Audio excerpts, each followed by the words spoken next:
Welcome back into the Sports Source. This segment brought to you by Pipe Wrench. PipeWrench.com is where you can learn more about these folks. Now is the perfect time to schedule HVAC heating checkups before the real cold weather hits. Do it now. And if you know your HVAC system has passed its life expectancy, you better replace it now before it goes out on one cold winter night.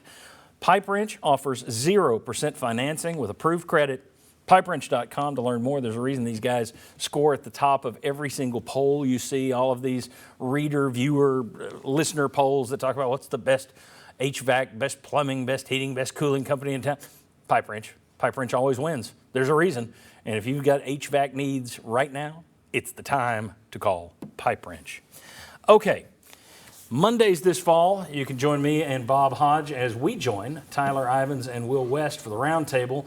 That is Monday, 3:30 to 4:30 over on 99.1 The Sports Animal. We appreciate those guys for inviting us and then putting up with us.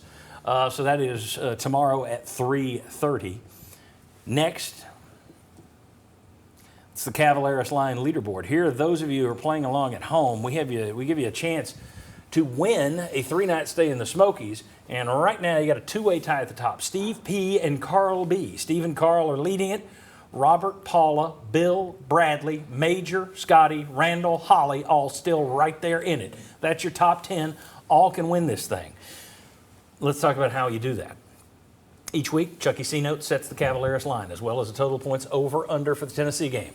Use the QR code that we're about to show you, or visit sportsource.tv/picks to register via Facebook or Google. Make your picks by Wednesday night at 9. When you get your picks in, it serves as the tiebreaker, so that's important. Get there as quickly as you can. The champion at year's end is going to receive a free 3-night stay in the Smoky Mountains from Parkside Cabin Rentals. All right, here's the crux of this whole segment, though, is Mr. Cavaleris, and he is ready to make the line right now. What's the Cavaleris line? Well, I tell you what, John, for all season, I think this has been the toughest line, and I really think, as we've talked about and you pointed out, it's a very even matchup.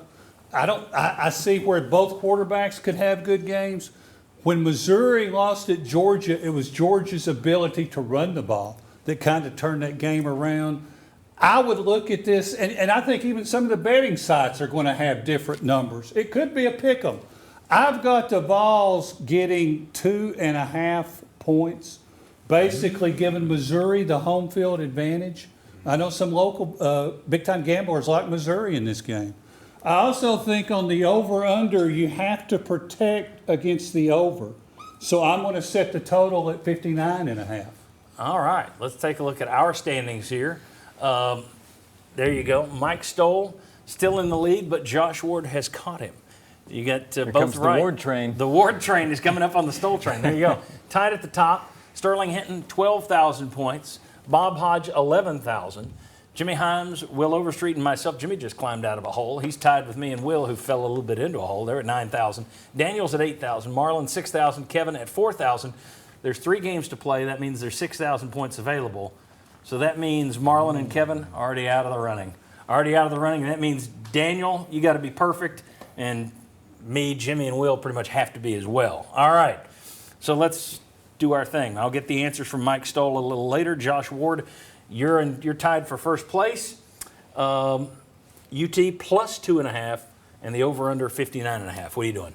I'll take Tennessee and the under. Tennessee and the under for Josh Ward. Sterling Hinton. Tennessee in the over. UT and the over. Always love Sterling. Doesn't need a microphone. Bob Hodge, I'll get his later. Jimmy Himes. Tennessee and the over. All day, every day. Tennessee and the over for Jimmy. Will Overstreet. Tennessee in the over. Tennessee and the over. Wow, everybody's over except for the leader. No, I'm staying tied with these other guys. I'm not falling further behind. I'll take UT in the over. This is where I blow an engine. Out of pure cowardice. You're going to blow a rocker arm. All right. Daniel Hood, what do you got? I'm going to ride with Josh Ward on this one. I'll take Tennessee in the under. Just to try to gain some points. All right. Tennessee in the under for Daniel. Marlon. It don't matter. Let's go Tennessee in the over.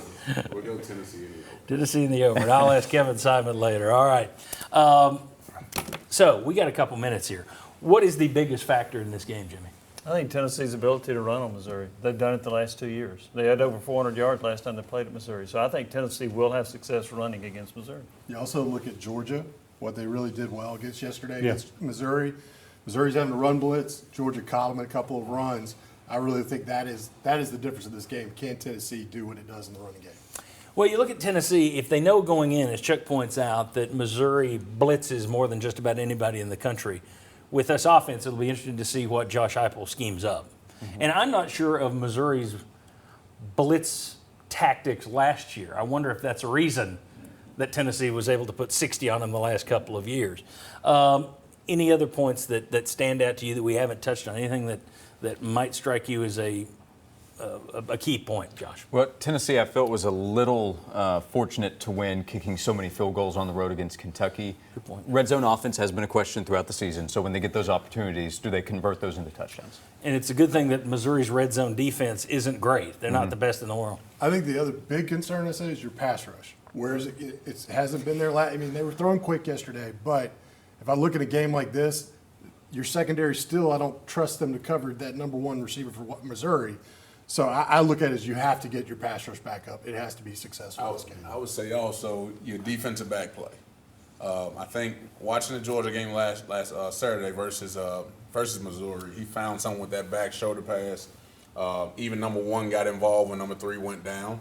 So I would say your corners have to be really, really good. He's going to throw the back shoulder pass. And John, don't you think Tennessee has to play cleaner game with fewer penalties?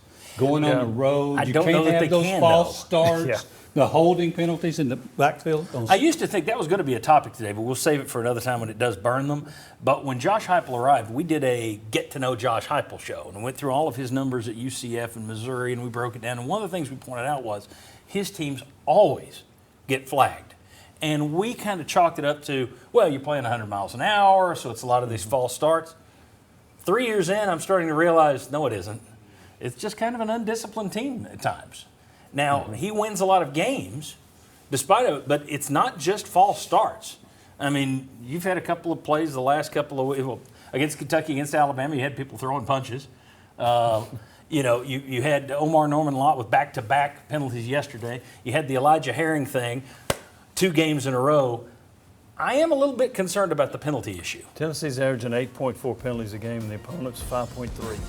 It's a big That difference could be for a us. difference. Contain Brady Cook would be another one. Thanks to these guys. Thanks to you. See you next Sunday.